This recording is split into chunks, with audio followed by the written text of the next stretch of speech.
अस्सलामुअलैकुम जी, welcome to a new vlog. उम्मीद है आप सब बिल्कुल ठीक होंगे, खैरियत से होंगे, मज़े में होंगे।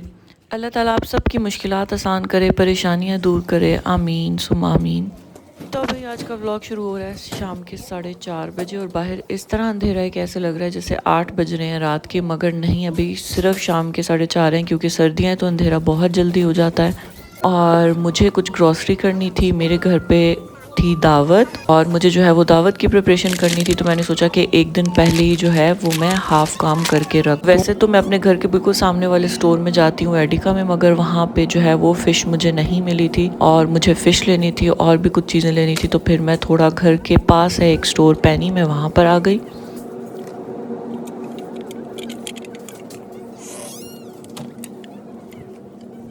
और भाई कुछ चीज़ें मुझे पैनी पर नहीं मिली और फिर मैं दोबारा से एडिका पर आ गई और यहाँ से मैंने कुछ चीज़ें ली। अच्छा, यहाँ पे खीरों में बहुत वैरायटी होती है, पर जो सबसे अच्छा खीरा है वो सिर्फ आपको एडिका से मिलता है, जिसमें बिल्कुल स्मेल नहीं होती। कुछ खीरे होते हैं जिनमें एक स्पेसिफिक सी स्मेल आती है और वो बिल्कुल आपसे खाए नहीं जाते। तो मैं सिर्फ खीरा जो है वो मैं सिर्फ एडिका से ही लेती हूँ और भी कुछ चीज़ें। तो फिर मैं दोबारा एडिका से सामान लिया और मैं फिर फटाफट से घर आई, मैंने ग्रॉसरी संभाली। सबसे पहले मैंने फ़िश को निकाल के साइड पे किया ताकि डीफ्रोस्ट हो जाए जब तक कि मैं बाकी के अपने काम कर लूँ। और उसके बाद जो है वो मैंने पास्ता बनाने की तैयारी की। मैंने सोचा कि मैं एक डिश जो है वो बनाकर मैं फ्रिज में इसको रख दूँ, क्योंकि जब कोई घर में दावत हो, आधा काम जो है वो एक दिन पहले ही कर लें तो अगले दिन आपके लिए बहुत ज़्यादा आसानी हो जाती है। और फिर हम परदेसियों का मसला, हमारे पास कोई हेल्प के लिए नहीं होती, मगर फिर भी मैंने अपने हस्बैंड से जो है वो सारा वगैरह क्लीन करवा लिया था। मैंने उनको कहा कि ये काम आप मुझे करके दें। उन्होंने स्किन हटाकर और मुझे जो है वो सारा चिकन कट करके दे दिया, तो ये मेरे लिए आसानी हो गई थी। तो यहाँ पर जो है वो मैंने बोनलेस चिकन को क्यूब्स में कट कर लिया और उसको मैंने बेसिक से मसालों के साथ जो है वो मैरिनेट कर लिया। दही, लाल मिर्च, कुटी हुई लाल मिर्च, ब्लैक पेपर और पेपरिका और कुछ मिक्स हर्ब्स वगैरह डाल के मैंने इसको मैरिनेट कर दिया। और उसके बाद जो है मैंने इसको गार्लिक फ्राई करके उसके बाद मैंने इसको फ्राई कर लिया। और मेरे पास जो है वो टोमेटो सॉस पड़ी हुई थी। आपके पास कोई भी पास्ता सॉस हो, टोमेटो सॉस कोई भी आप इसमें डाल दें, इससे बहुत अच्छी सी इसमें ग्रेवी बन जाती है। इसका फ़ायदा ये होता है कि आपका पास्ता ड्राई नहीं होता। उसके बाद मैंने इसमें बेल पेपर्स, मशरूम्स, आप चाहें तो इसमें कॉर्न्स भी डाल सकते हैं, और ये सब डाल के और जब दही का पानी खुश्क हो गया तो मैंने इसमें जो है वो अच्छी सारी क्रीम डाल दी। मैं कोई ये अलग से जो है वो वाइट सॉस वाला पास्ता नहीं बना रही, उस पास्ता में जो है वो अलग से बहुत सारी वाइट सॉस डलती है। मैं ये एक बेसिक सा झटपट सा बहुत मज़े का पास्ता बनता है। उसके बाद मैंने इसमें जो है वो चेडर चीज़ मेरे पास पड़ी थी, मैंने वो डाल दिया। आप इसमें मोज़रेला भी डाल सकते हैं। मैंने इसको अच्छे से मिक्स किया और इसमें पास्ता ऐड कर दिया मैंने। तो भाई हमारा पास्ता जो है वो झटपट सा रेडी हो चुका है। आपने देखा है कितना फटाफट मज़ेदार सा पास्ता बना है। आपको कोई ज़रूरत नहीं है इसमें अलग से वाइट सॉस डालने की। हाँ, अगर आप चाहें तो आप इसमें अपनी सॉस ज़्यादा रख सकते हैं, आप इसमें क्रीम और ज़्यादा ऐड कर दें, मगर मुझे इतनी ही इनफ लग रही थी तो मैंने इतनी ही इसमें डाल दी। पास्ता भाई हमारा रेडी हो चुका था। उसके बाद मैंने इसको जो है वो डिश आउट किया। इसको जिस भी डिश में आपने इसको बेक करना है, आपने उसी डिश में इसको डालकर, अगर तो आपने उसी टाइम बेक करना है आप उसी टाइम बेक कर लें। आप इसको अगले 1-2 दिन के लिए भी फ्रिज में रख सकते हैं। आप अपनी मर्ज़ी की चीज़ इसके ऊपर स्प्रेड करें। आप मोज़रेला, मैंने इसमें चेडर और मोज़रेला चीज़ डाली और इसको जो है वो क्लिंग फिल्म से रैप करके आपने इसको फ्रिज में रखना है। क्लिंग फिल्म से रैप किए बगैर आपने कभी भी पास्ता या लज़ानिया फ्रिज में नहीं रखना। उससे क्या होता है कि आपका पास्ता ऊपर से बिल्कुल ड्राई हो जाता है और चीज़ भी ड्राई हो जाती है आपकी, मोइस्ट नहीं रहता चीज़ में। और बस ये देखिए मैंने इसको क्लिंग फिल्म में रैप किया और अब मैं जो है वो इसको फ्रिज में रख दूँगी। और ये एक डिश जो है वो मेरी रेडी हो चुकी थी। और फिर से जो है वो मैं आ चुकी थी भाई पांडों की तरफ। और ये पांडे कहते हैं कि भाई हमने आपके सिंक से मुकना नहीं है, चाहे जितने मर्जी बर्तन डिश वॉशर में डाल लो, हाथ से फिर भी धोने हैं। भी कुछ बर्तन थे वो फटाफट से मैंने वॉश किए, क्योंकि जी किचन को भी साथ साथ क्लीन करना बहुत ज़रूरी है। वो इसलिए कि एंड में भी आपको ही करना है, किसी और ने नहीं करना होता। तो इसलिए बेहतर है कि आप साथ साथ ही जो है वो सारा किचन जो है नीट एंड टाइडी कर लें, जिससे काम करने में भी आई थिंक बहुत मज़ा आता है कि आप नीट एंड क्लीन किचन मिले काम करने के लिए जी। उसके बाद मैं आ चुकी थी अपनी फ़िश की तरफ। फ़िश जो है वो डीफ्रोस्ट हो चुकी थी। मैंने फ़िश को जो है वो इतने नॉर्मल से पीसेज में जो है वो कट कर लिया था।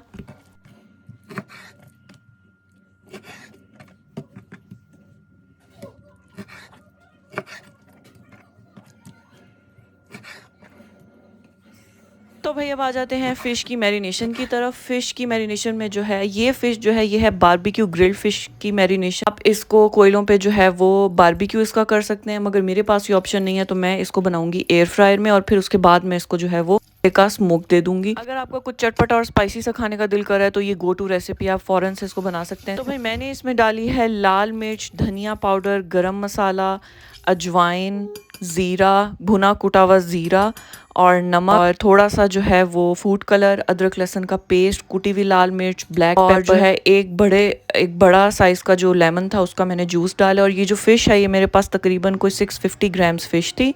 सारे स्पाइसेस ऐड करने के बाद जो है वो एंड में आपने इसमें 3 टेबलस्पून भर के जो है वो आपने ऑयल के डालने हैं। इससे फ़िश आपकी ड्राई नहीं बनेगी और एंड में आपको जो है वो इस पे ऑयल का स्प्रे बिल्कुल करने की ज़रूरत नहीं, क्योंकि हमने इस पे कोई कोटिंग करके इसको फ्राई नहीं करना, सिर्फ बेक होगी, तो इसलिए इसमें ऑयल डालना जो है वो लाजमी है। तो ये देखें सारे जो है वो मसाले मैंने डाल दिए और फ़िश का पानी आपने अच्छे तरीके से खुश्क कर लेना है। मैंने सारे जो फ़िश के पीसेस थे उनको टिश्यू से इस तरह टैप टैप करके सारा पानी खुश्क किया और फिर इसको मिक्स कर लिया। और फ़िश के जितने भी इनकी जो क्वांटिटी है वो मैं सारी कैप्शन में लिख दूंगी, आप वहाँ से नोट डाउन कर लीजिएगा। और बस ये फ़िश को मसाला लगा के मैंने इसको भी फ्रिज में मैरिनेट करने रख दिया था। लुक है वो मैं आपको व्लॉग का दावत का जो पार्ट 2 है वो मैं उसमें आपको शेयर करूँगी। और फिर मुझे याद आया कि घर में तो आज मैंने कुछ बनाया नहीं, दावत की मसरूफियत की वजह से मैंने सोचा कि मैं फटाफट से जो है वो पिज़्ज़ा बना लेती हूँ। यहाँ पर जर्मनी में हमारे हर ग्रोसरी स्टोर से जो है वो आपको पिज़्ज़ा डो मिलती है। तो मुझे जब कुछ नहीं समझ में आता और टाइम नहीं होता मेरे पास कि मैं क्या बनाऊँ, तो मैं फ़ौरन से जो है वो ये पिज़्ज़ा डो ले लेती हूँ, क्योंकि आप कुछ भी करने की मेहनत नहीं होती, आपने सिर्फ पिज़्ज़ा डो को खोलना है, उस पर अपनी मर्जी की जो है वो आपने टॉपिंग्स करनी है और इसके साथ सॉस भी बनी हुई मिलती है। सॉस होती है साथ और एक पूरी किट सी होती है पिज़्ज़ा की।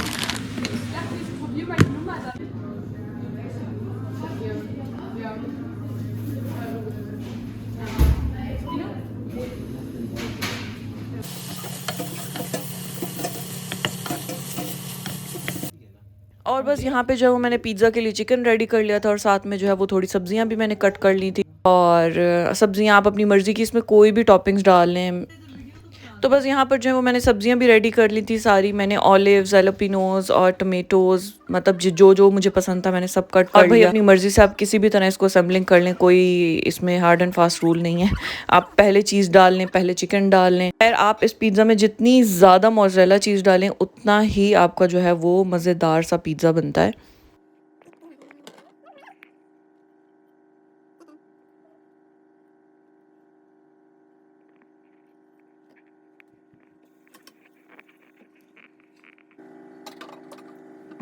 तो भाई यहाँ पर जो है वो पिज़्ज़े पे सारी मैंने जो है वेजिटेबल्स डाल दी। हाफ़ मैंने अपनी मर्ज़ी की वेजिटेबल्स डाली और हाफ़ में मैंने अपने हस्बैंड की मर्ज़ी की। और आप इसमें 2 फ्लेवर वाला भी आराम से बना सकते हैं। तो भाई यहाँ पर पिज़्ज़ा जो है वो हमारा रेडी हो चुका था।